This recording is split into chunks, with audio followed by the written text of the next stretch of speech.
Episode hari ini dimulai dengan Porandas memerintahkan anak buahnya untuk mengunci Imli di dalam mobil dan membakarnya hidup-hidup dengan menggunakan pemanggang. Porandas mengatakan pada Aryan untuk melihat istrinya mati terpanggang hidup-hidup. Aryan berteriak dan berkata, "Jangan lakukan itu." Anak buah Porandas kemudian memukuli Aryan tanpa henti. Lalu Imli meminta Babang Tampan untuk menutup matanya agar Aryan tidak melihat Imli sedang sekarat. Anak buah Porandas terus memukuli Aryan tanpa ampun. Aryan jatuh terluka parah dan tak berdaya, kemudian dia pun pingsan. Imli menangis melihat Aryan terluka parah dan ia berteriak, "Buka matamu, Bang." Kemudian Imli meminta Aryan untuk melarikan diri. Babang Tampan sadar dan melihat Imli pingsan karena kepanasan.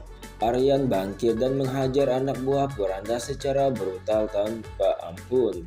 Porandas mencoba menghentikan Aryan dengan menembakkan pistol ke arah Aryan, tapi Aryan berhasil menghindari tembakan Porandas. Ketika Porandas mencoba menembak Aryan lagi, pelurunya habis. Melihat kesempatan itu, Aryan langsung membuka rantai dari mobil dan membuka pintunya, kemudian mengeluarkan Imli dari dalam mobil. Porandas mengambil batang besi dan ingin menyerang Aryan dari belakang. Untung saja Aditya datang tepat waktu, lalu menghentikan Porandas dan menghajarnya hingga tak berkutik. Sambil menangis, Babang Tampan meminta Imli untuk bangun. Imli pun tersadar dan berkata, "Aku baik-baik saja, kamu tidak perlu khawatir." Kemudian polisi datang diikuti Tripati, Rupali, Aparna, dan Sundar. Setelah itu, polisi menangkap Porandas dan anak buahnya. Kemudian polisi membawanya ke kantor polisi. Babang Tampan berterima kasih pada Aditya karena telah menyelamatkan mereka. Adit mengatakan, "Aku berhutang nyawa padamu 1 kali, dan sekarang aku sudah melunasinya." Babang Tampan mengatakan, "Aku dibutakan rasa dendam sehingga tidak melihat kebenarannya. Untung saja istriku menyadariku." Babang Tampan kemudian meminta maaf kepada Mas Adi karena salah paham dan menuduh Mas Adi sebagai penyebab kematian Arpin. Mas Adi memberitahu Bambang Tampan seharusnya Babang Tampan melakukan apa yang Imli lakukan hari ini agar tidak terjadi kesalahpahaman antara mereka. Adi berkata, "Aku sudah memaafkanmu." Lalu Aryan dan Adi bersalaman. Imli senang melihat mereka. Aryan meminta Imli untuk pergi meninggalkannya karena dia tidak ingin melihat Imli menderita lagi karena kebodohannya. Babang Tampan berkata, "Aku akan melepaskan semua keputusan di tanganmu. Aku tidak ingin memanfaatkanmu karena pernikahan paksa ini. Kembalilah pada Adi jika kamu mau." Imli bertanya, "Apa maksudmu, Bang? Kenapa kamu bicara seperti itu?" Babang Tampan tidak bisa berkata-kata lagi, lalu pergi sambil menangis. Setelah Aryan pergi, Aditya menghampiri Imli dan mengatakan, "Jujur saja, aku masih sangat mencintaimu, tapi Aryan lebih baik dalam mencintaimu daripada aku. Dia rela korbankan apapun demi kamu. Jadi saranku, kamu harus mengejarnya." Mas Adi lebih lanjut memberitahu Imli bahwa dia akan pergi merantau dan jauh dari semua orang. Tuh, Aparna sedih dan bertanya, "Kemana kamu akan pergi?"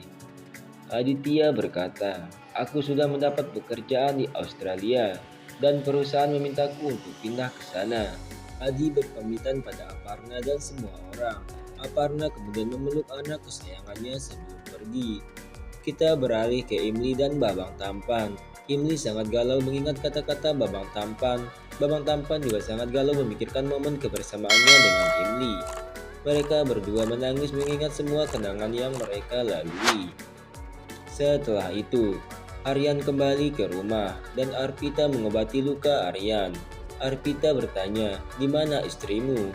Aryan menjawab, "Mungkin Imli tidak akan kembali lagi karena aku sudah melepaskannya. Aku tidak mau melihat dia menikah denganku karena keterpaksaan." Arpita tersenyum melihat Imli dan bertanya kepada Aryan, "Bagaimana jika aku mengatakan Imli kembali?" Babang Tampan terkejut sekaligus senang melihat Imli kembali ke hadapannya. Keesokan paginya, Aryan bersiap-siap untuk pergi bekerja. Setelah semuanya siap, Aryan mencoba membuka pintu kamarnya, tapi pintunya terkunci dari luar. Kemudian Arpita membuka pintu dan berkata, "Aku sudah mengambil cuti untuk kalian berdua hari ini, dan aku sudah mengatur kencan untuk kalian." Dan Emily tidak setuju pada Arpita, karena yang penting bagi mereka saat ini adalah pekerjaan. Arpita mengatakan, "Kalian harus setuju, jika tidak aku akan mengurung kalian selama 4 hari di dalam kamar." Aryan dan Emily terpaksa untuk setuju, lalu bersiap-siap untuk pergi berkencan.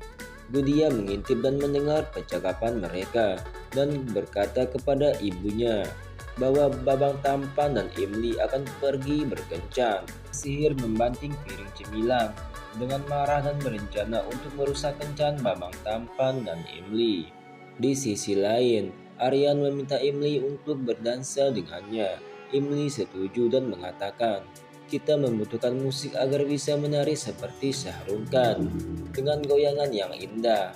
Babang Tampan berkata, "Aku akan menyihirmu dengan tarian seperti Shah Rukh Khan."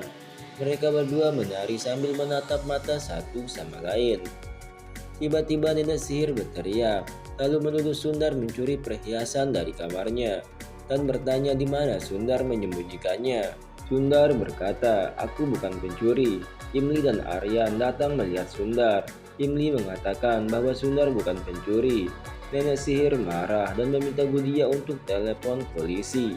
Lalu Emily menghentikan Budia dan berkata, "Aku tahu Sundar tidak akan melakukannya karena dia adalah orang yang jujur." Nenek sihir membawa tas perhiasannya dan terus menuduh Sundar mencurinya. Emily memeriksa perhiasan nenek sihir dan melihat bahwa perhiasan itu palsu. Aryan bertanya pada Badima, "Mengapa kamu menuduh Sundar dengan drama perhiasan palsumu?" Nenek sihir sangat marah karena rencananya gagal dan mengatakan jika dia tidak bisa membedakan perhiasan palsu dan asli karena faktor umur.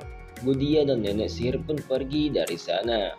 Terima kasih untuk waktunya. Jangan lupa untuk tekan tombol subscribe di bawah video. Dan sampai ketemu lagi di episode selanjutnya.